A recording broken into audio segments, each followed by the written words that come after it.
This coming in from Mike.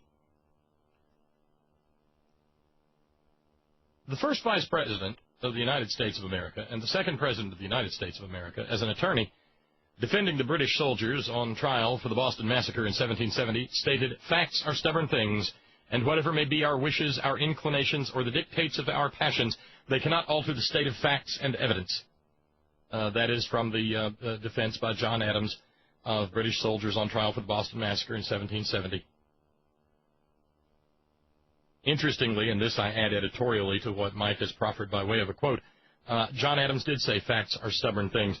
We had to wait some couple of hundred years until an addled, greasy-headed old fool by the name of Ronald Reagan would malapropistically, who knows, screw it up like he screwed up everything he touched, because he was Ronald Reagan, and he was a pimple, the festering carbuncle on the soul of this nation. Until Ronald Reagan would take John Adams' words and make them, particularly his own by saying, "Well, Mommy, facts are stupid things." He said that. Facts are stupid things. I remember it. But anyway, Mike continues, let's go back 4 decades. Over that period, there have been 4 elected Republican presidents, plus President Ford, who replaced President Nixon after his resignation. Nixon, Reagan, Bush 1, and Bush 2. Over that period, there have been 3 Democratic presidents, Carter, Clinton, and Obama. The facts going back 4 decades are clear. When a Democrat is elected president, the budget deficit in his first year, that is his budget deficit, is at most 7.4% higher than his predecessor to 12 to 18% less than his predecessor. When a Republican is elected president, the budget deficit in his first year, that it is his budget, is 47% higher than his predecessor, to 70% higher, to 205% higher, to 315% higher than his predecessor. Are you following this curve? The total debt of $13.561 trillion in 2010, which includes Obama's first budget. The administration of George W. Bush is responsible for 45% of that, or $6.1 trillion. The administrations of Republican presidents Reagan, Bush 1, and Bush 2 are responsible for 69%, $9.358 trillion. Of that, the total national debt from the time of the administration of George Washington. You got that? The administrations of Republican presidents Reagan, Bush 1, and Bush 2 are responsible for 69%, $9.358 trillion. Of that, the total national debt from the time of the administration of George Washington. Nixon's first budget deficit was 2.053 times Johnson's last budget deficit. Reagan's first budget deficit was 1.709 times Carter's last budget deficit. Bush 1's first budget deficit was 1.474 times Reagan's last budget deficit. And Bush 2's first budget deficit was 3.157 times Clinton's last budget deficit.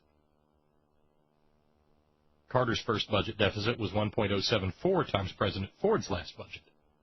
Clinton's first budget deficit was 0.811 times Bush 1's last budget deficit. Obama's first budget deficit was 0.876 times Bush 2's last budget deficit. And then a whole bunch of really terrifying numbers like $13,561,623,030,891.70. That's the national debt as of September 30th, 2010. Then there's $1,651,794,027,380. That's the first year of Obama's budget deficit, about 14% less than the last year of Bush 2's deficit. It continues. Bush 2 added $6,102,365,591,311.64. I love the 64 cents part. Bush 2, George W., dim leader, added that to the national debt. Compare that, $1,395,974,529,060.68 Clinton added to the national debt. Bush 1 added $1,554,057,922,952.06 to the national debt. Ronnie Reagan added $1,828,701,960,187.32 to the national debt. And Jimmy Carter added $309,786,000,000 to the national debt. The administration says, Mike, of the last three Republican presidents elected are responsible for 69% of the national debt. The administration of the last Republican president alone is responsible for 45% of that national debt, not of the 69% of the national debt. Democratic President Clinton, in his first budget, reduced Republican President George H.W. Bush's last deficit by about 19%. Democratic President Obama, in his first budget, reduced Republican President George W. Bush's last deficit by about 14%. Republican President George H.W. Bush, in his first budget, increased Republican President Ronald Reagan's last deficit, increased by about 47%.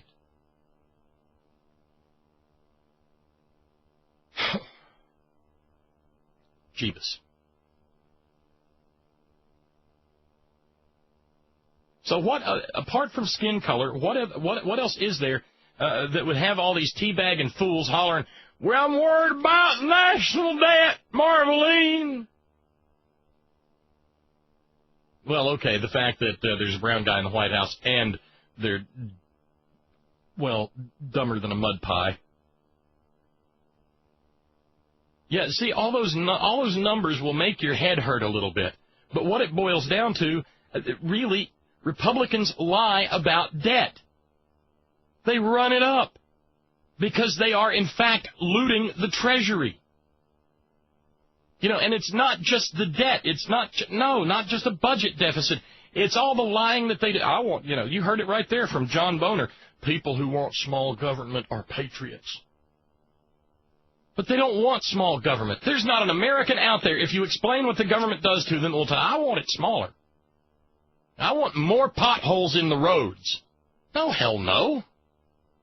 Government increases under Republicans because they have to expand government in order to get more of their fat hog buddies front feet into the trough.